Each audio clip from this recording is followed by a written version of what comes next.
Hey guys, what's going on? Joel here, and welcome to Back in the Day. It has been probably a good about 2 weeks since I did my last video, and I got to thinking.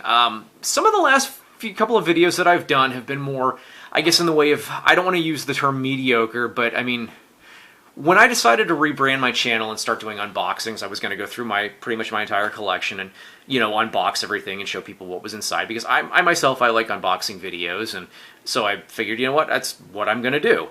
So it occurred to me that most of the videos that I've been putting out have been, more in the realm of, like, I don't want to use the term lesser known games, but more mediocre games that aren't going to get really a whole lot of views. I mean, really, how many people are going to watch like an Excite Bike unboxing, or even a Super Mario Kart unboxing? I mean, there might be a few, but I don't, by and large, not a whole lot. But and I don't really want to come across as being somebody who's like, oh well, it's all about the views.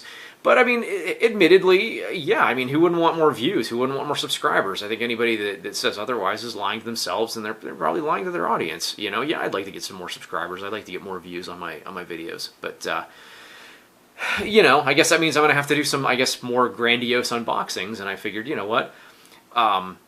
Really, with this being the 30-year anniversary of the Game Boy, hey, what better time than now to unbox my Game Boy? I did it for two reasons. That, being one of the factors, given the fact that it is the 30th anniversary of the Game Boy. It was released sometime in 1989. I don't remember when exactly.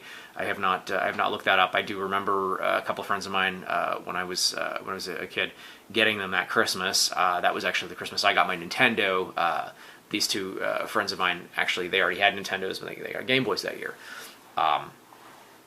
But I was, I guess I figured I would do the Game Boy in terms of, that, with it being the 30th anniversary. And plus, I've been playing my Switch a lot. My neighbor loaned me Super Mario Odyssey, and I've been having a hell of a time. No, I shouldn't say a hell of a time, a hell of a good time. Really enjoying that game immensely. Fantastic game.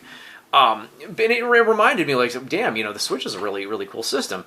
And I understand that it's a console handheld hybrid, but I've been, essentially kind of using it more as a handheld than as a console.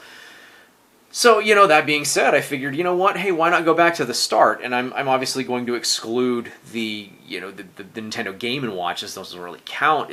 I know they're handhelds, but I guess for me, when I think of Nintendo and I think of handheld, this is what I think of. So, figured, you know what, I want to get some more views. Hopefully I get, garner some good views with an unboxing of a Game Boy. So anyways, I've gone on a long enough diatribe, almost 3 minutes worth of ranting, but I figured, hey, let's, get to the real star of the video, and that is the actual Game Boy. So yeah, like, I picked this up about 3 years ago. Yeah, 3 years ago. I had a Jackson King V. It was actually a KV2, the USA model. I had purchased when I was still playing in that speed metal band Demise Awaits, and when I sold it, I just didn't play it. So I sold it.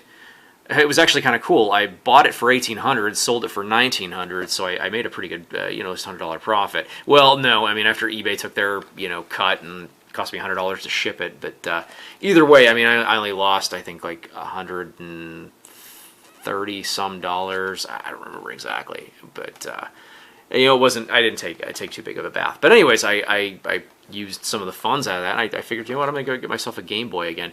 I did have one as a kid. My buddy Mike, whom I have spoken at great lengths about on this channel, his grandmother bought it for me. I believe it was the Christmas of 1994. Yeah, 1994.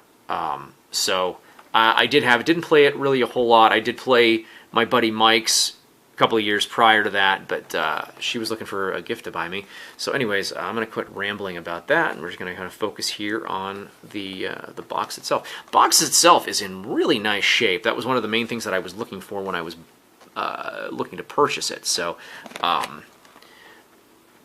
has all of the contents are still in it. That was one of the main things that I was looking for as well. It comes with, it still has the headphones and the coax, the connect cables. But enough about looking at the box. Let's go ahead and open this bad boy up, and let's inspect the contents.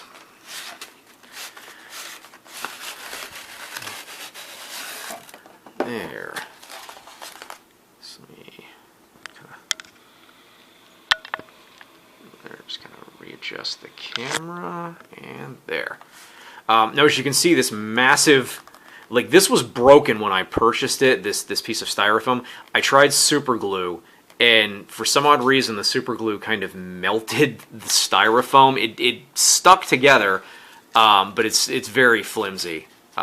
So I try to be as careful with that as possible. So, yeah, here, obviously, the obligatory paperwork that came with it. Here we have Metroid 2 Return of Samus poster.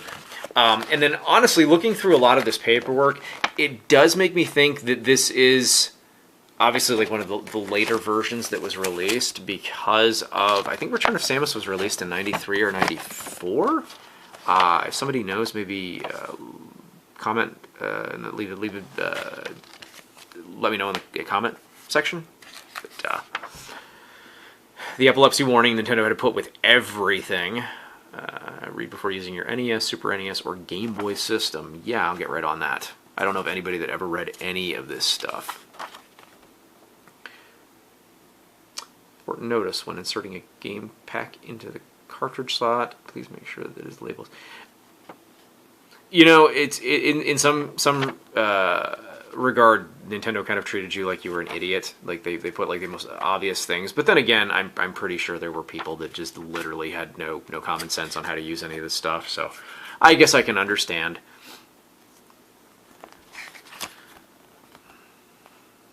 I actually have that too, the Game Boy Player's Guide. That's one of the things I want to get into as well. I've got a fairly good collection of Nintendo Powers. I want to start showing those off. But yeah, here, if you want a subscription to the Nintendo Power Super Power Club, which I don't think I was part of the Super Club. I did have a subscription. I think it ran out sometime in 1984.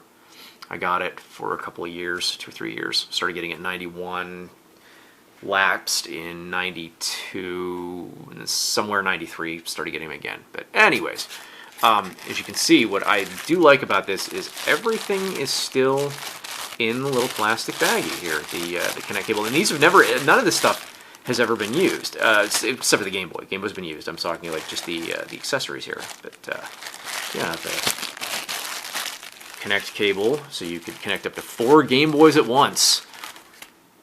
So if you and 3 of your friends wanted to play, you could.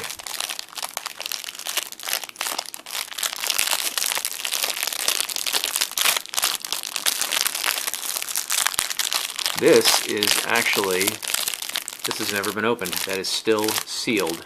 That is fantastic. I just noticed this.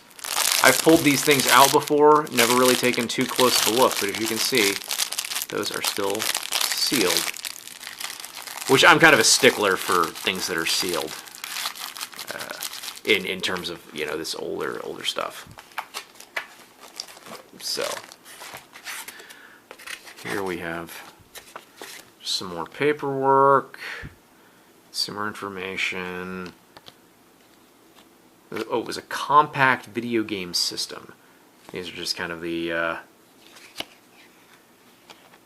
troubleshooting and how to put the game in and how to turn things on. Obviously, Tetris was the pack-in game. There's the instructions for Tetris. And then, you have to pardon me, my hand has hit the tripod here. Game Boy, Play It Loud. That was the whole thing with Nintendo in the 90s. It was all like, you know, the 90s were a weird time, very weird time. Everything had to be to the extreme. I mean, if anybody's ever seen the movie Twister, Philip Seymour Hoffman's character is like literally the epitome of how people acted in the 90s, and it's rather sad, but very true. At least the mid-90s, 97 or 90, 95, 94, 97, 96. Yeah, obviously they're on random dates, but the other side of the poster, very trippy, all-seeing eye. Since apparently Nintendo has Illuminati ties. I guess if you want to play it loud, you want to do it as a Freemason. I don't know. And the Tetris game pack. You know, it's funny, I was going through a bunch of my mom's old jewelry. She passed away a few years ago. I was sorting through her jewelry, and I found, I don't know where she even got a hold of it, but it was one of my old, it was a Game Boy the case, and she had jewelry in it. And it was all costume stuff, but I dumped it out, and I told my wife, I said, I'm going to keep this. I might need it for something. But there's the game cartridge itself. Pretty nice shape. Has a couple little like, bubbles right in there. But, now for the actual star of the show. That would be the Game Boy itself. This was always very comfortable to play. I mean, it was... That is the one thing, and I understand that the reason for the design with the Nintendo Switch, but I wish the buttons were a little bit bigger. Those tiny buttons, I mean, it is a little uncomfortable. I know that they would prefer you to play with the Pro Controller, but when you're on the go, a button this size would feel much more comfortable. I mean, this is, even for the time, I mean, obviously the tiny screen, but boy, just that D-pad was nice and comfy, and that the B and A buttons, even the select and start buttons had a nice feel to them. Yeah, this does work. I will be honest. I do not have 4 batteries. I was looking in my utility drawer, and I was like, oh, I better put some batteries in this so that I can show that it actually works. I looked, and I had 3 batteries. So yeah, I cannot show you guys that this actually works. Pardon the noise in the background. The dog is digging in his toy box for something to annoy the hell out of me with. This is about the 3rd take of this video I've done. I've had to keep taking toys away from him because of the noise in the background. That is some crinkly chicken thing that my wife bought him. That's not bothering me. It's his squeak toys. When he gets those out, that's what it's like nails on a chalkboard. I hate squeak toys. So I had to take those away from him, put them on the fridge. But okay, I told him I would give him back to him when I was done. But yeah, as you can see, was like the setup on that. Keep expecting for it to turn on, but obviously will not with no batteries. I did turn this on when I picked up Fall of the Foot Clan. I plugged that in and was playing that a little bit. That is kind of one of the nice things with the emulator, is I don't have to worry about you know, really kind of like messing up or putting wear and tear on the console itself. But so there, I hope you guys enjoyed this. Happy 30th birthday to the Nintendo Game Boy. It is 11 years younger than me. Recently I turned 41 at the beginning of March. It's hard to believe. 41. I'm not a... I don't feel 41 though. Definitely don't feel 41. But that's why I wonder if Nintendo Game Boy, do you feel 30? But there, I hope you guys enjoyed. I've certainly enjoyed making this video. And then, sorry, I'm kind of doing the Fin Gamer thing. I got to make everything look all nice and presentable here before I give my final outro here. But hope you guys enjoyed this video, and stay tuned here. Probably the next couple of weeks I'll put out another video. Don't know what we'll be unboxing next, but at any rate, I hope you guys enjoy. If I don't have one put out by the end of next week, definitely hope everybody has a really great Easter. I hope it's blessed, and just have a great day. All right? So I will catch you guys later. All right?